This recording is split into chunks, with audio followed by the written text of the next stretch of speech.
Selalu ketagihan bikin kue cantik ini, karena bikinnya mudah banget ya guys, cuma diaduk-aduk aja tanpa mixer, tanpa oven. Saat buat suguhan atau isian snack box atau buat jualan, kue ini selalu saja cepet ludes dan laris manis banget. Pertama, kita siapkan panci di atas kompor. Lalu kita rebus 1600 ml santan kelapa. Santannya ini aku dapat dari 1 butir kelapa utuh. Jika kalian ingin menggunakan santan instan, bisa gunakan 4-5 bungkus santan instan ukuran 65 ml dan ditambah dengan air. 1 lembar daun pandan. Lalu kita tambahkan setengah sendok teh garam. Lalu santannya ini kita rebus hingga santannya ini mendidih.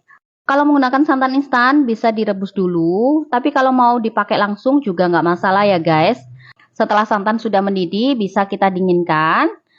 Lalu kita siapkan wadah. Kita bisa masukkan 350 gram atau 35 sendok makan tepung beras. Untuk ukuran sendoknya nggak terlalu munjung atau terlalu peres. 150 gram atau 15 sendok makan tepung tapioka atau tepung kanji atau aci ya guys. Untuk ukuran sendoknya cukup mengunung sedang kayak gini. 400 gram atau 27 sendok makan gula pasir.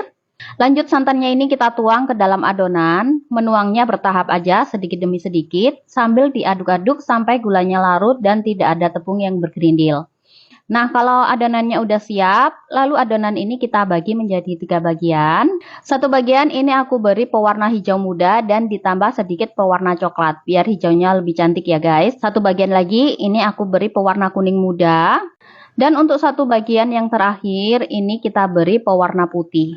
Untuk pewarna putih, kita larutkan dulu dengan air panas ya guys. Kalau udah larut, baru kita campurkan ke dalam adonan.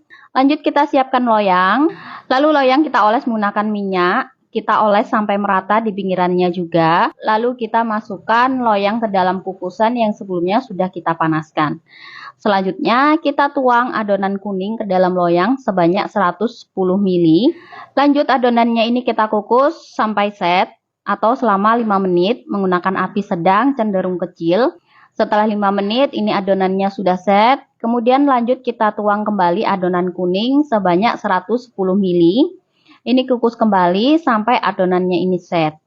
Ini kita lakukan berulang sampai adonannya habis. Setelah adonan kuning sudah selesai, kemudian kita tuang adonan putih. Sama ya, untuk takarannya sebanyak 110 ml untuk per lapisnya. Kita kukus per lapis sampai adonan putihnya ini habis. Setelah adonan putih selesai, lalu lanjut kita tuang adonan hijau sebanyak 110 ml. Nah, setelah semua adonan sudah dituang semua, untuk lapisan yang terakhir, kemudian kita kukus kembali kue lapisnya ini selama kurang lebih 30 menit atau sampai kuenya tanak. Supaya kue lapisnya ini awet dan gak mudah basi ya guys. Setelah 30 menit kita kukus, ini kue lapisnya sudah mateng. Lalu kita angkat dan tunggu hingga kuenya dingin. Nah, ini kue lapisnya yang udah dingin. Kemudian lanjut kita potong adonan menjadi 3 bagian. Ini aku potong menjadi 1 bagian dulu.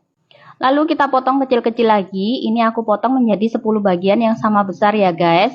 Untuk pisaunya, kalau kalian tidak ada pisau plastik kayak gini, kalian bisa menggunakan pisau biasa yang dilapisi dengan plastik ya. Atau bisa olesi pisaunya dengan minyak goreng agar kuenya nanti tidak lengket pada pisaunya. Jika ingin disuguhkan atau dijual kembali, bisa nih kita bungkus kue lapisnya menggunakan plastik OPP ukuran 8 x 10 cm kayak gini.